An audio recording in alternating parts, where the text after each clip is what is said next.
Bonjour. Wow, c'est fort, hein, finalement. Moi, je m'entends qu'il résonne. Alors, j'aimerais commencer d'abord par vous exprimer. Hey, je m'entends comme si j'étais dans des camps, hein? Vous aussi, hein? Oui. Bon. Ça me fait une belle voix sexy ce matin. Alors, j'aimerais commencer en vous exprimant tout le bonheur et la gratitude que j'ai d'être ici ce matin. Quand j'ai quitté mon travail d'ingénieur en recherche et développement, puis que je me suis arrêtée pour me demander, ce serait quoi mon travail de rêve? Ce serait quoi ma vie de rêve? Bien, pour moi, il y avait 3 composants. Enseigner la méditation, faire des conférences, puis voyager. Alors aujourd'hui, vous me permettez de réaliser mon rêve. Puis, je le savoure. Le deuxième point, il est par rapport à vous qui jouez un rôle très important dans la société d'aujourd'hui et de demain par le travail que vous faites. Comme parent, j'ai envie de prendre cette tribune pour dire merci pour tout le temps, l'énergie et la passion que vous mettez dans votre travail. Et comme conférencière, j'ai envie de vous dire merci pour votre ouverture d'esprit à entendre parler aujourd'hui de pleine conscience, de méditation et de réaliser l'importance de votre équilibre et de votre bien-être. Ça me donne confiance en la société de demain. Et une autre chose avant de commencer, j'aimerais dédier la conférence d'aujourd'hui à quelqu'un qui m'est très cher. Il y en a certains dans la salle ici aujourd'hui qui la connaissent. C'est ma tante Anne-Marie Parent. Je le dis avec émotion parce qu'elle est décédée en décembre dernier. Elle a travaillé plusieurs années à Anne Hébert, ici à Vancouver. Et c'est elle qui m'a fait venir pendant 20 ans régulièrement ici dans votre belle ville. Alors, la conférence d'aujourd'hui, c'est pour elle. Petit moment d'émotion. Et donc, on va au thème de la journée, équilibre et bien-être. D'abord, parlons d'équilibre. Si je vous dis, est-ce que votre vie est en équilibre aujourd'hui? Qu'est-ce que c'est l'équilibre pour vous? C'est quoi les premières images qui vous viennent en tête quand je vous parle d'équilibre? La première image qui m'est venue en tête pour moi, c'est un peu une drôle d'image, mais je me suis dit, équilibre. Ben, c'est se tenir debout et être en équilibre. Puis tout de suite après, il y a une autre image qui est venue. Je me suis dit, oui, mais pour avancer, j'ai besoin de passer par une phase de déséquilibre. Alors peut-être que une succession d'équilibre et de déséquilibre. Puis je me suis même dit, dans les dernières années, à travers tous les grands changements que j'ai vécus dans ma vie, je me suis dit que ce déséquilibre-là, le fait de se lancer dans le vide, de prendre des risques, ça a même été un moteur dans mon évolution. Ça me fait penser à ça.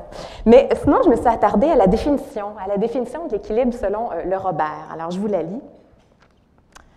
C'est dit: harmonie entre les tendances psychiques qui se traduit par une activité, une adaptation considérée comme normale. Et là, il donne un exemple. C'est un homme très intelligent, mais il manque d'équilibre. Alors, sous-entendu dans cette définition-là, il y a être équilibré, c'est d'avoir l'air normal, semble-t-il. Donc, un lien entre suivre ce que la société s'attend de nous, une certaine normalité. Puis tout de suite, je me suis dit, ce qui est normal et équilibré pour moi aujourd'hui, à 37 ans, c'est probablement pas la même chose que pour ma grand-mère, par exemple, qui avait 37 ans à l'époque, ce qui était normal et équilibré. Donc, cette définition-là change avec le temps, avec les générations. Donc, quand je pense à une vie équilibrée, peut-être que comme moi, tout de suite, vous avez eu des images, ben, c'est quelqu'un qui prend le temps de faire l'exercice, qui prend du temps pour son couple, sa famille, du temps pour bien cuisiner, qui ne travaille pas trop. Il ne doit pas y en avoir, hein, tant de gens qu'ils ont, tous ces éléments-là. Et à quel prix, hein, ce qui y arrive, c'est à quel prix. Donc, la préparation de la conférence d'aujourd'hui m'a vraiment mené à une réflexion intéressante sur l'équilibre dans ma vie de manière générale. Donc, j'ai vécu beaucoup de changements dans les 5 dernières années. Je me suis séparée, j'ai déménagé, j'ai quitté le monde académique pour aller dans l'entreprise, en entreprise pour me réorienter professionnellement. J'ai rencontré un autre conjoint d'une autre culture qui avait un enfant avec qui j'ai déménagé, etc. Puis, pour préserver mon équilibre intérieur et aussi pour ressentir une plus grande liberté d'être et de faire qui j'étais, j'ai clairement passé par des moments, on pourrait dire, de déséquilibre dans sa forme extérieure, en tout cas. En fait, je dirais que j'ai abandonné l'idée d'avoir l'air normal. C'était nécessaire à mon équilibre intérieur. Puis je vais vous donner un exemple bien concret. Quand j'ai laissé mon travail d'ingénieur, j'ai décidé d'être prof de méditation. Évidemment, ce changement d'identité ne se fait pas comme ça. Puis il y avait beaucoup de résistance dans mon entourage, ma famille, mon conjoint, mes anciens collègues, tout le monde faisait « Quoi? » Et j'avais besoin, pendant un certain moment, de ne pas entendre ce que la société s'attendait de moi, ce que ma famille voulait, ce que mes amis pensaient de moi. J'avais besoin, pendant un certain moment, pour moi, de faire un cocon, de vraiment me poser la question « Qu'est-ce que je veux, moi? » Puis pour faire ça, j'ai vécu pendant des mois, je dirais, un certain moment d'isolation sociale qui était bien nécessaire. Puis avec du recul, je vois à quel point c'était bénéfique pour mon progrès. Donc, le déséquilibre extérieur, en tout cas, a fait partie des dernières années de ma vie. Donc, pour moi, aujourd'hui, d'être en équilibre, c'est d'être à l'écoute de mes besoins, évidemment ceux de ma famille. C'est apprendre à dire non, c'est connaître mes limites. Et pour moi, c'est la méditation et la pleine conscience qui m'ont permis de me connecter avec moi-même, mes émotions, mon corps, mes intuitions. Et c'est la méditation qui m'a permis de me rendre là. Mais je suis bien consciente qu'il y a beaucoup d'autres manières. L'écriture, la peinture, la danse, il y a beaucoup d'autres manières de se connecter avec soi et de vivre des profondes transformations. Aujourd'hui, je vous parle de celle que moi, je connais. Alors, je pose à nouveau la question. Faut-il vraiment avoir une vie équilibrée? Une vie considérée normale? Faut-il privilégier l'équilibre intérieur ou un équilibre dans nos différentes activités? Évidemment, je n'ai pas la réponse et je ne pense pas qu'il y ait une réponse. Je pense que ce qui est important ici, c'est de se poser la question. Et donc, je vais vous inviter à prendre une toute petite minute pour fermer vos yeux. Dès maintenant, on va faire une pratique qu'on appelle en anglais le self-inquiry, d'introspection, qui est une pratique de méditation où on se pose une question et on n'essaie pas nécessairement mentalement d'y répondre tout de suite. Donc, on pose plusieurs fois la question, puis on voit s'il y a des images, des mots qui nous viennent à l'esprit, et on part un processus de réflexion. Et donc, je vous invite maintenant à fermer vos yeux un instant.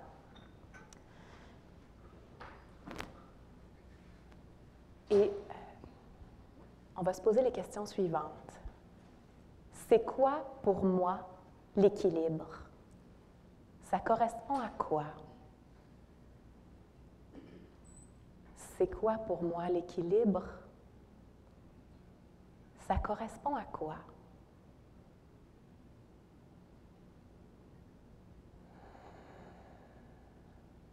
Est-ce que ma vie est en équilibre en ce moment?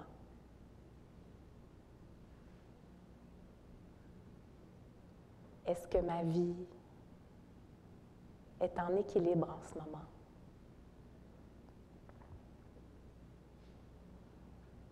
Qu'est-ce que je pourrais faire pour ramener encore plus d'équilibre dans ma vie? Qu'est-ce que je pourrais faire pour ramener encore plus d'équilibre dans ma vie?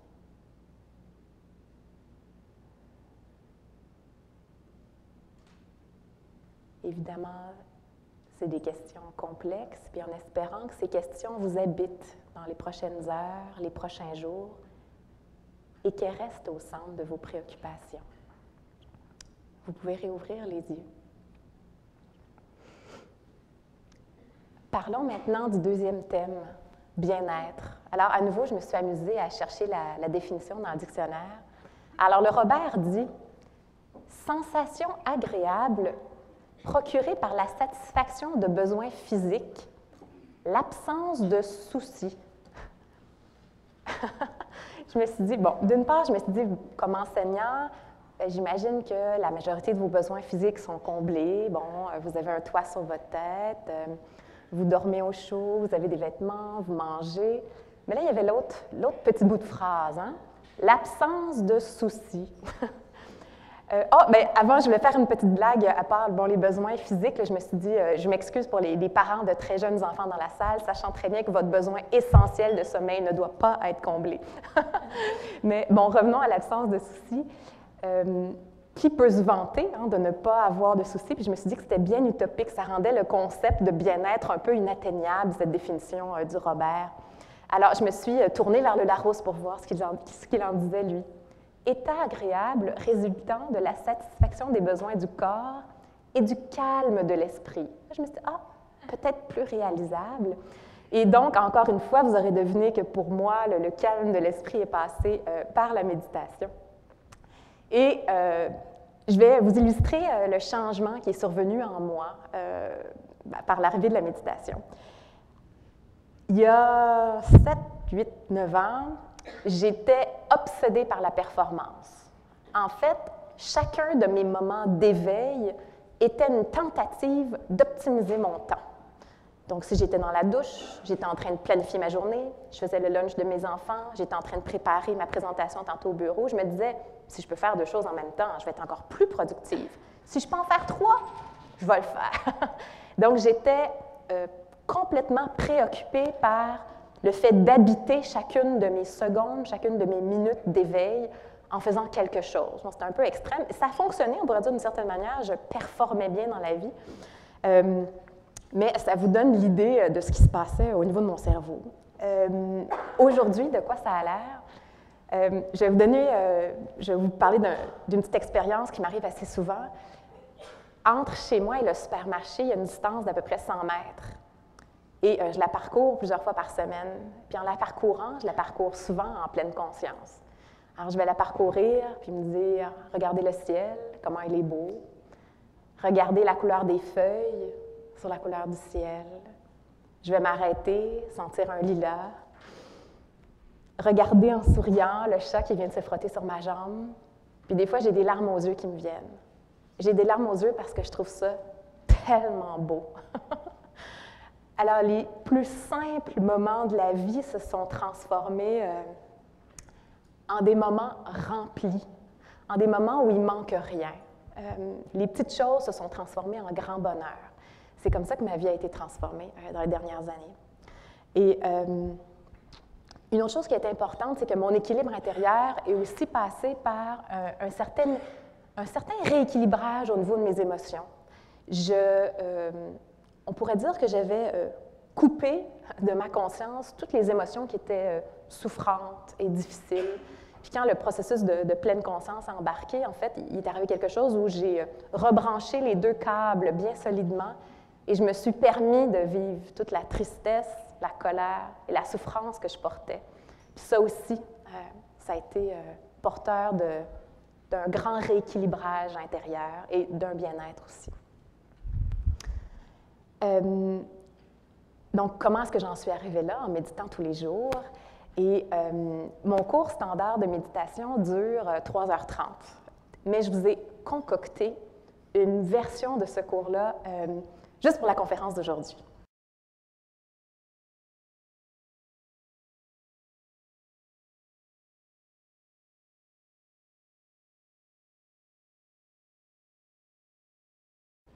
Pour ceux qui ne méditent pas encore, ou qui méditent une fois de temps en temps, je vous mets au défi de l'inclure dans votre routine au quotidien. Et si, au lieu d'attendre un drame, une maladie, vous commenciez maintenant, pourquoi pas même demain, peut-être.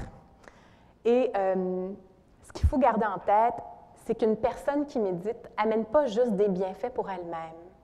Une mère de famille qui médite amène des bienfaits à toute sa famille. Un enseignant qui médite amène des bienfaits à toute sa classe. Et je vais terminer par cette citation de Lao Tzu. Pour qu'il y ait la paix dans le monde, il faut que les nations vivent en paix. Pour qu'il y ait la paix entre les nations, les villes ne doivent pas se soulever les unes contre les autres. Pour qu'il y ait la paix dans les villes, les voisins doivent se comprendre. Pour qu'il y ait la paix entre les voisins, il faut l'harmonie au foyer. Et pour qu'il y ait la paix chez soi, il faut trouver la paix dans son propre cœur. Merci.